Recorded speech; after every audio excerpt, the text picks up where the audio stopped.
기도드렸습니다. 아멘.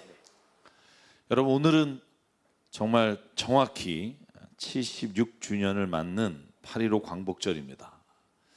제가 절기설교를 그렇게 많이 하는 편은 아닙니다만 오늘은 8.15 광복을 맞이하는 이 기쁜 날, 정말 우리 나라가, 우리 민족이 다시 회복되는 은혜가 있던 이날, 저희가 8.15 광복절에 대해서 함께 나누고, 또 우리가 그리스도인으로서 어떻게 세상을 우리가 민족적인 입장과 그리스도인으로서 살아가야 될까를 함께 나누려고 합니다. 여러분, 1910년 8월 22일 우리 대한제국의 내각 총리였던 이완용과 또 일본의 3대 통감이었던 데라우치 마시타케가 조약을 세웠죠. 그게 한일 병합 문서입니다. 여기에 조인을 하고 8월 29일에 공포함으로 519년 조선 왕조가 무너지고, 그리고 우리나라는 일제 식민지가 되었습니다. 그 날을 우리는 경술국치라고 부릅니다.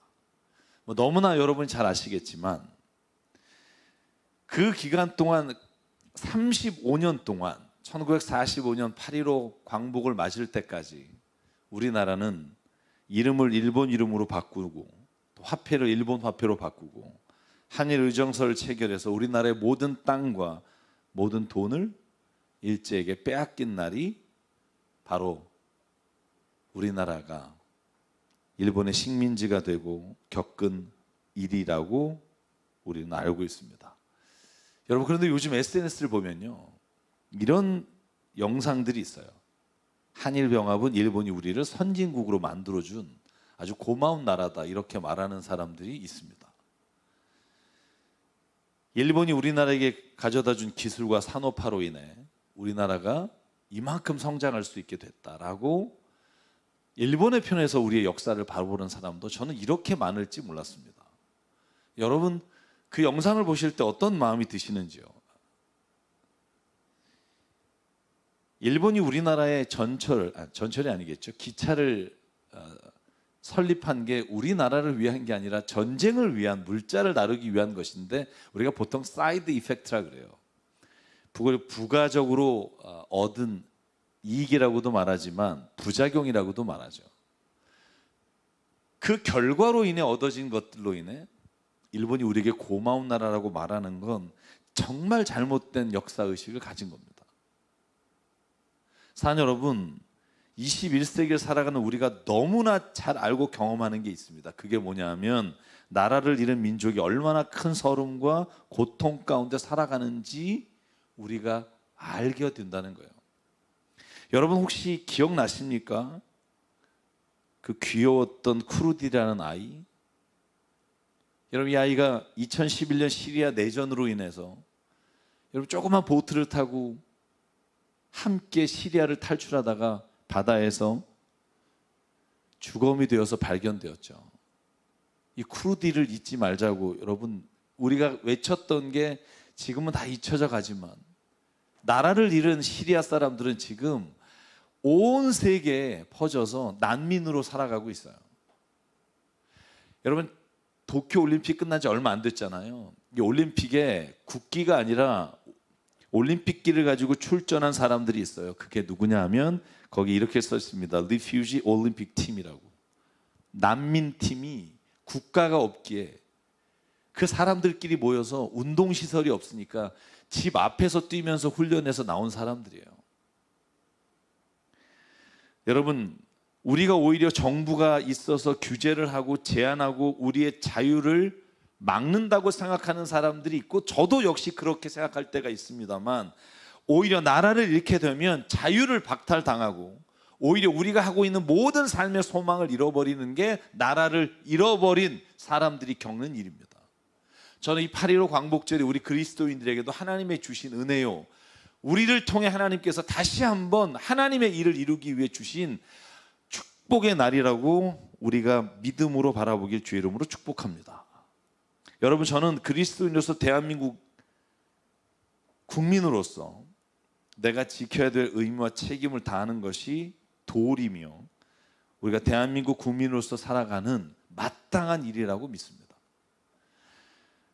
특별히 여러분 오늘 8.15 광복절을 맞아서 저는 가끔 그런 고민할 때가 있어요. 우리 대한민국이라는 조국을 사랑하는 마음과 내가 하나님의 자녀 그리스도인으로서 복음을 전하고 열방과 또 모든 인류를 사랑해야 되는 이 사이에서 갈등할 때가 있어요. 여러분 그런 일이 있었는지 모르겠습니다만 이 조국을 사랑하는 것과 또 인류를 사랑하는 것 사이에서 우리 그리스도인들이 어떤 마음의 자세와 중심을 가지고 살아가야 될까를 오늘 사도 바울의 말씀을 통해서 함께 나눠보려고 합니다.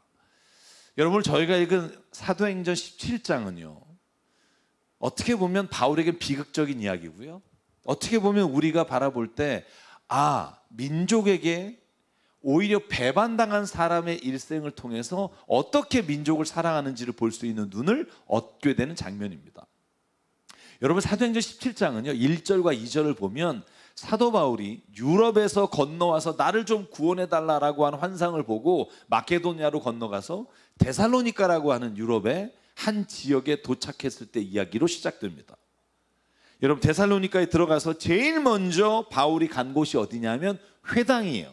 우리가 시나고그라고 되어 있는 회당은 뭐냐면 유대인들이 자기들이 절기를 지키고 안식일에 하나님을 예배하기 위해서 세워놓은 곳입니다.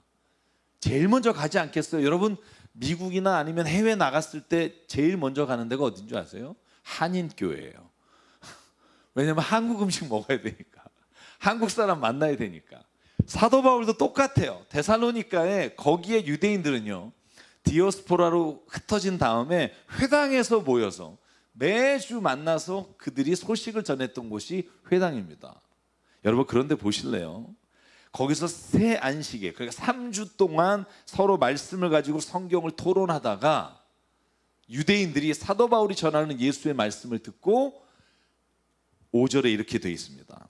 유대 사람들은 시기하여 거리에 불량배들을 끌어모아다가 패거리를 지어 신의 소유를 일으키고 야손의 집을 습격하였다. 그리고 바울 일행을 끌어다가 군중 앞에 세우려고 찾았다.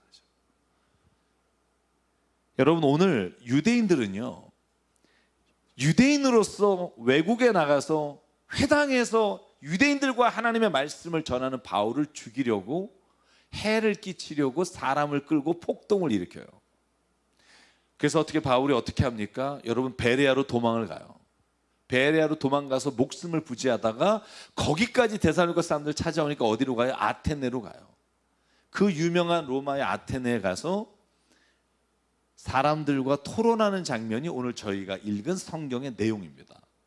이 아레오바고라는 법정이 에피크로스 학파와 스토아 학파들과 논쟁을 일으키다가 거기에서 토론하는 장면이 오늘 저희가 읽은 본문이라는 겁니다. 여러분 유대인들이 왜 사도 바울을 죽이고 싶었을까요? 같은 민족이잖아요. 그런데 바울이 이방인에게 복음을 전하는 게 싫었단 말이에요. 이방인들은 우리 민족과 달리 하나님의 버림받은 사람들이고 우리 유대 민족을 선택하셔서 하나님이 우리를 구원하시기 위해 이 이스라엘이라고 하는 나라를 선택해 주신 건데 이방에게도 복음을 전하고 이방인들도 구원받을 수 있다는 메시지를 전하는 바울이 눈에 가시 같고 너무 싫은 거예요. 여러분 그러니까 유대인들은 기회가 있을 때만 딱 바울을 죽이려고 하는 내용들이 성경에 나오는데 여러분 그걸 사도행전 23장 21절에 이렇게 표현해요. 여러분 바울이 마지막에 선교를 마치고 예루살렘으로 못 들어가요. 왜? 그래서 자기가 구속돼서 로마로 가기를 바래요. 왜? 유대인들이 죽이려고 하니까. 성경에 이렇게 써 있습니다.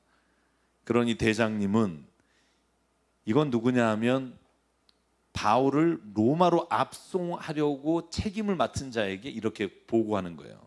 그들의 말에 넘어가지 마십시오. 누구냐? 유대인들의 말. 유대인들이 바울을 살려줄 것이고 잘 대할 것이란, 그리고 재판을 정확하게 할 것이라는 말 믿지 마십시오. 왜냐하면 바울을 죽이기 전에는 먹지도 마시지도 않겠다고 맹세한 사람이 40명 남짓 매복하여 바울을 기다리고 있습니다. 그러니까 예루살렘에 오기만 하면 바울을 죽이는 것을 사명으로 알고 있는 사람이 40명이 매복돼 있으니 절대로 이 감옥에서 나가는 순간 바울은 죽습니다. 그래서 바울이 로마로 가게 되고 그곳에서 복음을 전하는 역사가 일어납니다. 여러분, 한번 성경에 나오는 이스라엘의 역사를 보십시오. 이스라엘 민족도요, 핍박당하던 민족이었어요. 여러분, 출애굽기 45장 17절에 보면 이스라엘 백성들이 이집트에서 400년을 노예로 살아요. 근데 처음엔 노예가 아니었죠. 출애굽기 45장 17절에 보면 바로가 요셉에게 이렇게 말해요. 창세기 45장일 겁니다. 제가 잘못 썼네요. 그대 형제들에게 나의 말을 전하시오. 짐승들의 짐을 싣고 가나안 땅으로 돌아가서 그대의 부친과 가족을 내가 있는 곳으로 오게 하시오. 이집트에서 가장 좋은 땅을 드릴 테니 그 기름진 땅에서 나는 것을 누리면서 살 수 있다고 이르십시오. 다시 말하면 요셉이 이집트의 총리로 있을 때 70명의 가족들이 이집트에 와서 살 때는 너무나 좋은 고센 땅이라는 곳에서 자기들이 좋은 삶을 영위하고 살다가 요셉이 죽고 이집트에 다른 왕정이 들어왔을 때 여러분, 이스라엘 백성은 400년 동안 노예와 같이 살았고요. 그걸 바라보시던 하나님께서 그들을 구출하시려고 모세를 불러서 출애굽 사건을 일으킵니다. 여러분, 가만히 보시면 유대인도 핍박당하던 민족이었고요.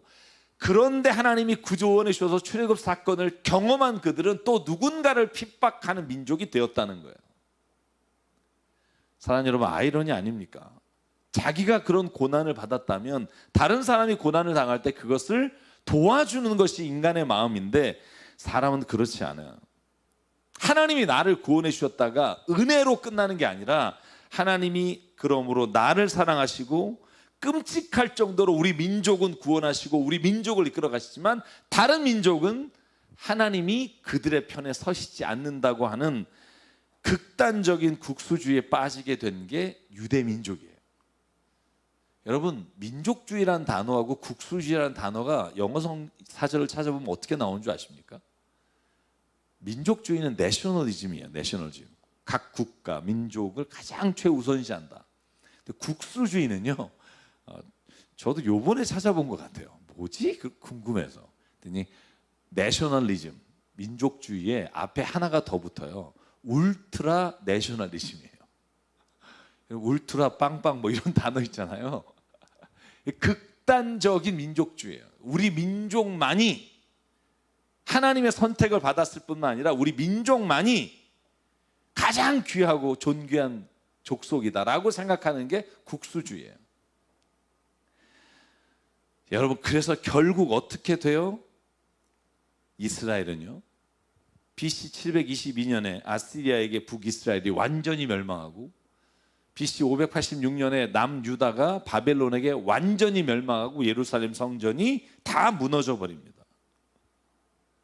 여러분, 그 국수주의에 빠져서 우리 민족만이 최고라고 생각하는 유대인들에게 오늘 본문에서 사도 바울이 24절과 26절에 이렇게 고백합니다. 저는 이 고백이 얼마나 중요한 고백인지 모릅니다. 우주와 그 안에 있는 모든 것을 창조하신 하나님께서는 하늘과 땅의 주인이시므로 사람의 손으로 지은 신전에 거하지 않으십니다. 또 하나님께서는 무슨 부족한 것이라도 있어서 사람의 손으로 섬김을 받으려는 것이 아닙니다. 그분은 모든 사람에게 생명과 호흡과 모든 것을 주시는 분이십니다. 그분은 인류의 모든 족속을 한 혈통으로 만드셔서 온 땅 위에 살게 하셨으며 그들이 살 시기와 거주할 지역의 경계를 정해 놓으셨습니다. 이런 말이에요. 하나님을 좀 보십시오. 하나님은 우리 유대 민족이 아니라 온 열방을 창조하시고 오늘도 통치하시고 그들이 돌아오시기를 기다리는 분입니다. 여러분, 이게 사도 바울이 바라보는 하나님이 민족을 사랑하시면서 동시에 온 열방과 온 인류를 사랑하시는 이유라고 설명합니다. 여러분, 그리고 덧붙이기를, 하나님은 그래서 인간이 살아갈 시기와 경계를 정해 놓으셨다는 거예요. 여러분, 이 말을 이해하실 수 있겠어요? 여러분, 사랑하시는 민족을 그냥 한 민족으로 두지, 한 혈통으로 두지 왜 또 국가를 다 나누셨냐? 이게 하나님의 뜻이라면 왜 이렇게 경계를 정해 놓으셨나? 여러분, 하나님이 사도행전 17장 27절에 이렇게 말해요. 이렇게 하신 것은 사람으로 하여금 하나님을 찾게 하려는 것입니다. 사람이 하나님을 더듬어 찾기만 하면 만날 수 있을 것입니다. 사실 하나님은 우리 각 사람에게서 멀리 떨어져 계시지 않습니다. 여러분, 이 말이 무슨 말이죠? 본래 하나님이 인간을 창조하시고 그들이 살아갔던 때에 한 혈통이었고 한 언어를 사용하는 민족이었다는 거예요. 여러분, 그런데 왜 경계와 나라와 민족이 나눠지게 되었는가? 그것이 여러분 창세기 11장에 나오는 바벨탑 사건으로 인해 온 민족과 언어가 나눠지는 일이 일어났다는 거예요. 여러분, 한번 창세기 11장 3절 보실래요? 그들이 서로 말하였다. 적돌을 싸서 단단히 구워내자. 사람들은 돌 대신에 벽돌을 쓰고 흙 대신 역청을 쓰고, 그들은 또 말했다. 자, 도시를 세우고 그 안에 탑을 쌓고 탑 꼭대기가 하늘에 닿게 해서 우리의 이름을 날리고 온 땅 위에 흩어지지 않게 하자. 여러분, 사람이요 하나가 되고 한 마음이 돼서 협력해서 좋은 일을 이루어가면 그보다 좋은 게 어디 있겠어요.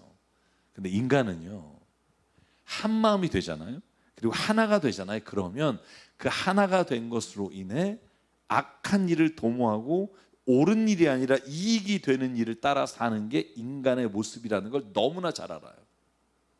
여러분, 그래서요 우리 교회끼리 혹은 우리끼리 이 말 어떤 땐 좋은 말이지만 이 말처럼 타인과 우리를 구분하고 상대방을 나의 도구로 이용하기 좋은 언어가 없습니다. 하나님은요 인간이 선악과를 따먹는 순간부터 자신이 옳다 여기며 하나님의 선한 일이 아니라 인간이 보기에 좋은 일을 따라 산다는 걸 알게 되셨고, 그것이 바벨탑 사건을 통해 확인됐고, 그래서 하나님이 온 사람들을 언어를 흩으셔서 민족과 민족이 경계를 나누게 되셨다는 거예요. 사랑하는 여러분, 이 말에 무슨 의미가 있을까요?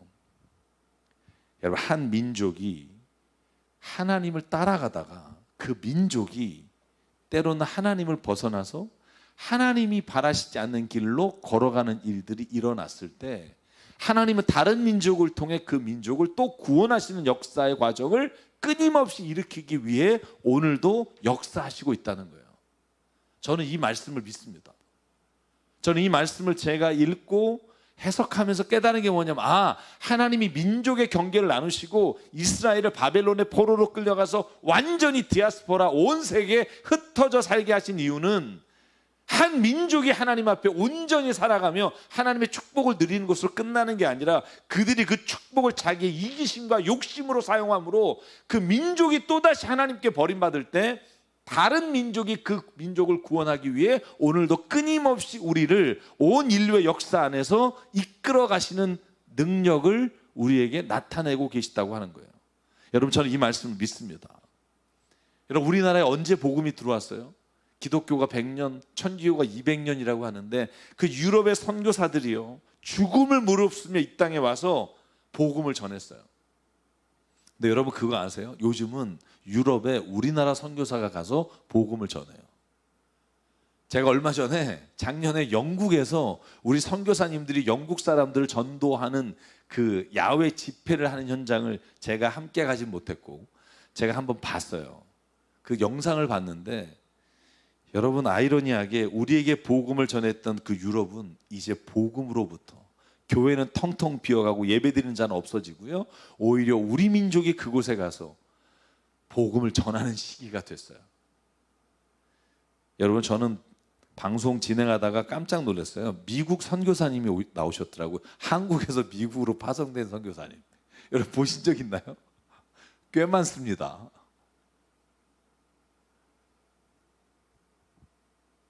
오늘 사도 바울이 이렇게 말해요. 하나님을 잊어버리고 그들이 살아갈 때 열방이 하나님을 더듬어서 그들이 만날 수 있도록 하나님이 우리를 또 사용하셔서 하나님이 민족과 민족 사이에 복음의 역사를 일으키신다는 거예요. 여러분, 우리가 오늘 섬기고 있는 박숙경 선교사님, 르완다 선교사님, 제가 2번을 만나 뵀는데요, 그분을 만나할 때마다 그분은 항상 우세요. 왜 우냐 하면 그 르완다의 어린아이들을 사랑하는 마음에 우세요. 한국에 잠깐 들어오셨었어요, 코로나 시기에. 근데 선교사님이 계속 우시는 거예요. 걔네들 보고 싶다고. 걔네들 지금 먹을 게 없다고. 그리고는 바로 들어가시는 거예요. 지금 들어가셔서요. 저 2021년도 사진입니다. 지금 그 아이들하고 하나님께서 여기에게 내게 주신 사명을 다 하는 날까지 복음을 전하겠다고. 여러분 그럴 때마다 저희 한국 땅에 왔던 선교사님들 기억해요. 아펜젤러 선교사님, 알렌 선교사님, 그분들도 여러분 이 땅에 복음을 전하기 위해 모든 것 버리고 왔던 그 일들을 기억합니다. 유대인들이 자기들만이 하나님의 선택을 받았고 이방인들에게 구원의 문이 열리지 않았다고 착각할 때, 여러분 이스라엘의 모든 예언자들이 이스라엘 백성을 향해서 외친 말이 뭐냐 하면, 아니다, 하나님은 이방인도 자신의 자녀로 삼으시고 그들도 구원하실 거라는 선포였어요. 여러분 정말 많지만 스가랴 4장에 보면 만군의 주가 말한다라고 선포하는 스가랴의 선포가 있습니다. 곧 세상 여러 나라에서 수많은 민족들과 주민들이 몰려올 것이다. 한 성읍의 주민이 다른 성읍의 주민에게 가서 어서 가서 만군의 주님께 기도하고 주님의 은혜를 구하자 하면 다른 성읍의 주민들도 저마다 나도 가겠다 할 것이다. 수많은 민족과 강대국이 나 만군의 주에게 기도하여 주의 은혜를 구하려고 예루살렘으로 올 것이다. 23절 같이 읽을까요? 시작. 나 만군의 주가 말한다. 그때가 되면 말이 다른 이방 사람 10명이 유다 사람 하나의 옷자락을 붙잡고 우리가 너와 함께 가겠다, 하나님이 너희와 함께 계신다는 말을 들었다 하고 말할 것이다. 아멘. 하나님이 유대인들을 왜 선택하셨냐고요? 이 말씀이에요. 다른 이방 사람들이 유대인들이 하나님을 믿는 것을 보고, 그들이 믿는 하나님을 내가 만나고 싶습니다 하면 내가 너희와 함께 가겠다, 하나님이 너희와 함께 계신다 라고 말하는 민족으로 하나님이 유대인을 세웠는데, 여러분 그들은 그 일을 망각하고 자기의 민족이 하나님의 특별한 은혜를 받은 민족이라고 착각했다는 거죠. 그 일의 대표적인 사람이 요나입니다. 원수 같은 나라 아시리아를 하나님이 구원하시겠다니까 짜증나서 하나님의 말씀을 거역하고 저 멀리 도망갔다가 다시 나시스에 가서 아시리아 사람 니느웨에서 복음을 전할 때 하나님이 이렇게 그에게 말합니다. 10절 11절 주님께서 말씀하셨다. 네가 수고하지도 않았고 내가 키운 것도 아니며 그저 하룻밤 사이에 자라났다가 하룻밤 사이에 죽어버린 이 식물을 내가 그처럼 아까워하느냐? 하물며 좌우를 가릴지는 모르는 사람들이 12만 명도 더 되고 짐승들도 수없이 많은 이 큰 성읍 니느웨를 어찌 내가 아끼지 않겠느냐? 하나님은요, 유대인들의 척을 이루는, 유대인들과 적 관계에 있는 아시리아 사람들도 사랑하셔서 그들이 죽는 것도 하나님은 마음 아파하시고 괴로워하신다는 걸 요나에게 말씀해 주실 뿐만 아니라 유대인들에게도 끊임없이 말씀해 주십니다. 여러분, 그래서 저는 오늘 8.15 광복절을 맞아서 저는 두 가지를 생각합니다. 여러분, 우리가 지금 살아가는 삶의 터전을 자유와 또 민주주의를 이끌어갈 수 있도록 주는, 저는 우리나라 조국을 사랑하는 마음이 그리스도인이 어떤 누구보다도 더 크고 강렬해야 된다고 믿습니다. 우리나라를 지키겠다고 하는 그 신념과 충성이 있어야만 신앙도 지킬 수 있다는 거예요. 여러분, 이걸 잃어버리면, 이 사실을 잊어버리면 우리 어느 순간 정말 다 잃어버린 상태에 지금도 우리가 불쌍히 보는 난민과 같은 삶을 살 수도 있다는 두려움을 가지고 있어야 한다는 거예요. 그러나 우리는 또 한 가지를 기억해야 합니다. 그러므로 인해서 우리 조국만이 중요하고 우리가 우리나라만을 위해서 사는 게 아니라 하나님은 온 인류의 구원자가 되시며 창조주가 되시며 하나님께서 온 열방에 하나님의 복음이 전해지며 어떤 곳에서도 억압과 핍박이 아니라 자유와 해방을 이루기 위해 하나님이 일하시는 곳에 우리가 쓰임받아야 한다는 거예요. 우리하고 가까운 나라니까, 우리를 도와주는 나라니까, 그 나라가 국제적으로 잘못된 일을 하거나 수탈을 하거나 침략을 했을 땐 잘못했다고 말할 수 있는 게 복음 안에서 우리가 살아가야 될 의무라는 거예요. 여러분, 우리가 오늘도 아프가니스탄 아침에 신문을 보면서 너무나 마음이 아파요. 여러분, 이라크나 아프가니스탄이 그들의 자의적인 것으로 인해 전쟁을 합니까? 여러분, 강대국들이 그 안에 정부군과 반군들을 꼬셔서 무기를 대고 대리전쟁을 치르는 일이 오늘날에 일어나는 악이라고 봐요. 여러분, 그런 전쟁은 옳지 않다고 말해야 하며, 그 안에서 일어나고 있는 일에도 저는요, 복음의 관점에서 볼 수 있는 눈이 열려야 저는 우리가 그리스도인으로서 또 이 땅의 한 국민으로서 살아가는 의무를 다해갈 수 있다고 믿습니다. 그러면 사는 여러분, 이게 쉽지는 않아요.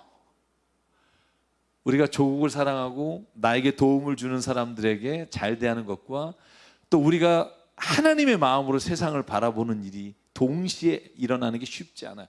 여러분, 비근한 예를 들면, 여러분 내 자녀와 다른 자녀가 싸웠다면 누구 편 드시겠어요?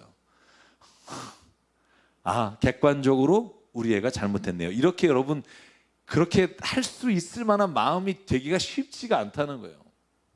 그럼에도 불구하고 자녀 사랑인가 이웃 사랑인가 안에서 늘 우리가 이 둘 다 하나님이 우리 그리스도인에게 주신 사명이라고 믿을 때, 여러분, 우리는 해결할 수 있는 길을 발견할 수 있다는 거예요.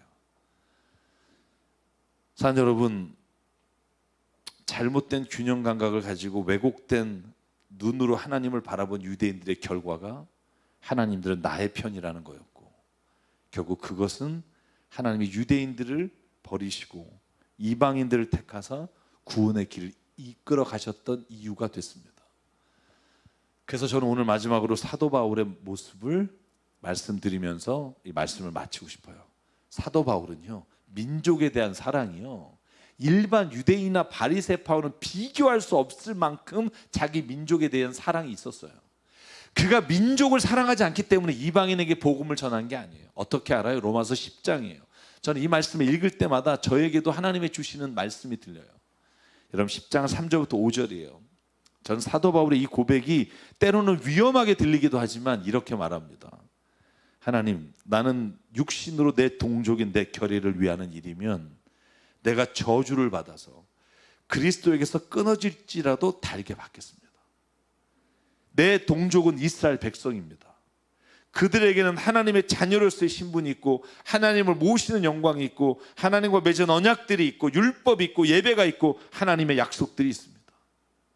제발 하나님, 이스라엘 백성으로부터 떠나지 마시고 이스라엘 백성이 구원받을 수만 있다면 제가 차라리 저주를 받더라도 그 구원의 길에 쓰임받고 싶습니다. 그래서 로마서 10장을 읽어보면 그가 구구절절히 이방인에게, 민족에게 복음을 전하고 다시 그 복음이 그루터기에 와서 유대인들이 복음으로 해방될 것이라고 하는 믿음의 고백들이 가득 차 있는 게 로마서예요. 여러분, 그럼에도 불구하고 사도 바울은요, 유대인에 대한 사랑과 열정이 결코 하나님이 열방을 향한 그 사랑과 은혜와 구원의 길을 막을 수 없다는 확신이 있었다는 거예요. 저는 이것이 오늘날 우리에게 8.15 광복절을 맞으면서 하나님이 그리스도인에게 주시는 눈이 아닐까라는 생각을 하게 됩니다. 그럼에도 불구하고 하나님이 사랑하시는 그 열방과 이방인을 향해 유대인들이 나를 죽이려고 할지라도 나는 그 복음을 들고 가겠습니다. 여러분, 그러면서 당한 그의 모진 고난과 고문과 죽음에 놓인 일들이 얼마나 많은지, 여러분, 이게 바로 저는 그리스도인으로서 한 나라의 국민으로 살아가는 우리에게 주어진 숙제이며 의무이며 과제라고 생각합니다. 오늘 좀 딱딱한 설교가 됐으리라고 생각합니다만, 저는 이 8.15를 맞이하면서 저와 여러분에게 우리나라와 이 민족에 대한 사랑과 열정이 그리스도인으로서 더욱더 깊이 일어나길 바랍니다. 8.15 광복을 맞기까지 그리스도인들이 여러분 태극기를 들고 이 땅 곳곳에서 이 나라의 회복을 위해 일했다는 것을 잊지 않으시기를 바라고요. 그럼에도 불구하고 우리는 우리 나라를 위한 하나님이 아니라 열방을 향해 오늘도 일하시기 원하시는 그 뜻을 받아 저와 여러분이 이 열방의 모든 나라마다 하나님의 복음을 전하는 일에 쓰임받는 은혜가 있기를 주의 이름으로 축복합니다. 그래서 오늘 이 찬송가 우리 한국 분이 작사 작곡한 찬송입니다. 어둠 반 마음에 잠겨.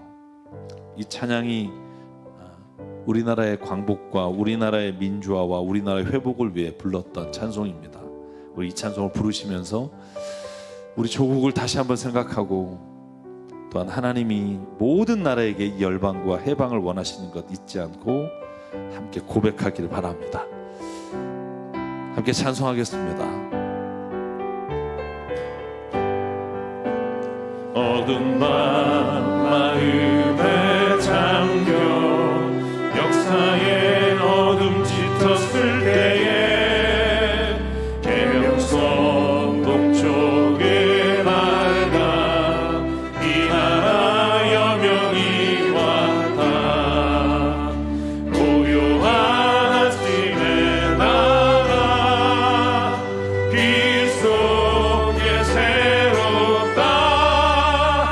이리 삶 속에 얽혀 이 땅에 생명탄 녹아간다.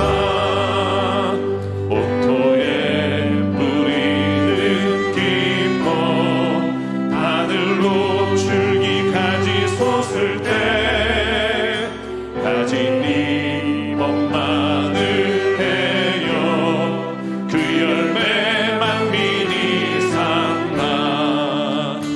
고요한 아침의 나라 일꾼을 부른다. 하늘 씨앗이 되어 역사의 생명을 이어가리.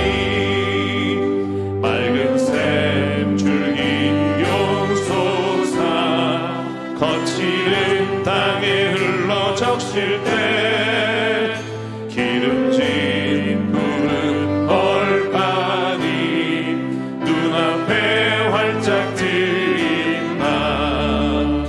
고요한 아침의 나라 새하늘 새 따라 길이 꺼지지 않는 인류의 횃불 되었다더라. 이 시간 기도하겠습니다. 기도하실 때 하나님, 이 대한민국 조국을 주심에 감사합니다. 나라가 있기에 오늘도 이렇게 우리가 자유와 또 해방을 맛보며 살아갈 수 있게 하신 은혜를 감사합니다. 그러나 주님, 우리 민족에게 주님 주신 복음의 과업, 복음의 사역을 감당하게 도와주시옵소서. 내가 그 일에 쓰임받기를 원합니다. 오늘도 이 말씀을 기억하면서 저희가 주님 앞에 결단하며 함께 기도하겠습니다. 삼광의 하나님 감사합니다. 오늘도 하나님 우리를 부르시고 하나님 민족을 위해 일할 수 있는 기회를 주시니 감사합니다.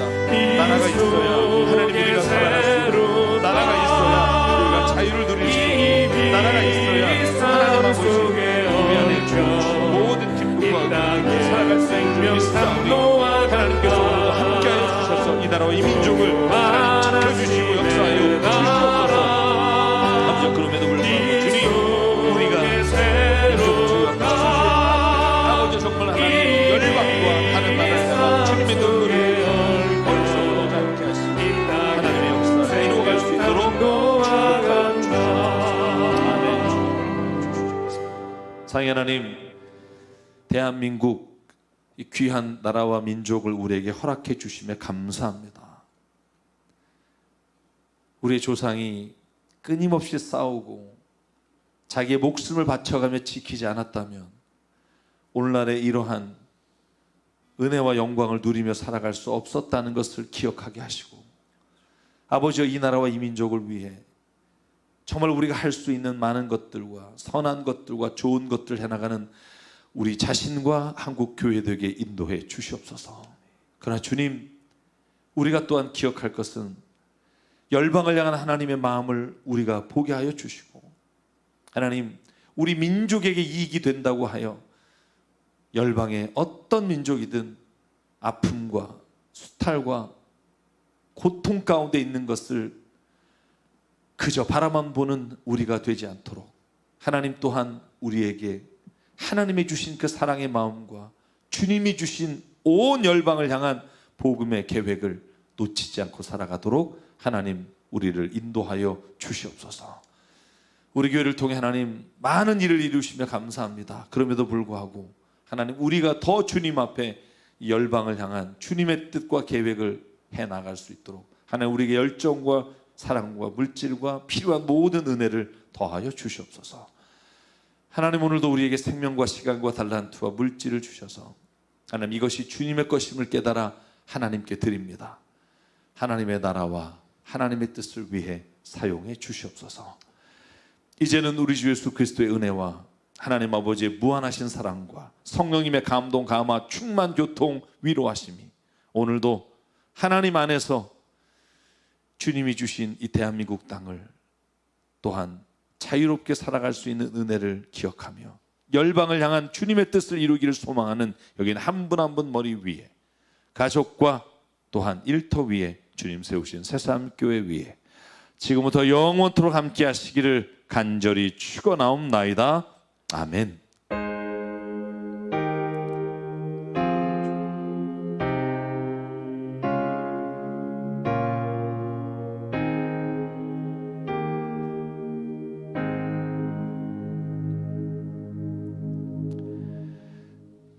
예배를 마칩니다.